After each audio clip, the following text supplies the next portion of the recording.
mahal mabuhay, pero mahal din mamatay. Totoong issue ito sa Pilipinas, ang gastos para sa isang proper funeral ay tumataas at maraming pamilya ang hindi handa. Ayon sa kwento ni Lois Salazar, 4 na kamag-anak ang pumanaw sa loob ng 1 taon. At ang bawat isa may tinatayang nagastos na 150,000 pesos hanggang 400,000 pesos para sa hospital, gamot, funeral, burol at libing. Pero ano ba talaga ang breakdown ng gastos para sa funeral at burial? Halimbawa, ang hospital bills at morgue starting at 10,000 pesos o higit pa.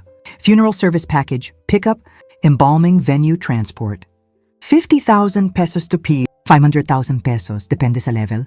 Casket locally made, 20,000 pesos to 80,000. Pag imported, 150,000 pesos to 300,000 pesos. Burial lot at interment magsisimula sa 100,000 pesos para sa provincial lots. Sa Metro Manila, 100,000 pesos to 300,000 pesos at higit pa. At kung cremation ang piliin, service fee, 10,000 pesos to 60,000 pesos. Urn, P3,000 pesos to 50,000 pesos. Columbarium niche, 30,000 pesos to 170,000 pesos. So mas mura nga, pero di pa rin mura kung ikukumpara sa simpleng bye-bye lang. Bakit tumataas ang presyo? Relihiyon, kultura, gusto ng physical resting place. Land appreciation, mga lawn lots sa mga memorial parks dati, 25,000 pesos ngayon.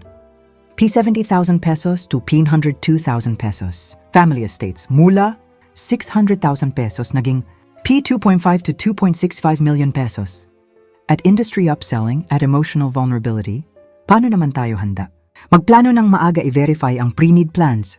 Piliin ayon sa kakayahan, sincerity, hindi extravagance. Alamin ang karapatan mo bilang mamimili. Sa huli, ang paalam ay hindi sukat ng gasto kung hindi ng pag-alala at pagmamahal. Hanggang sa muli.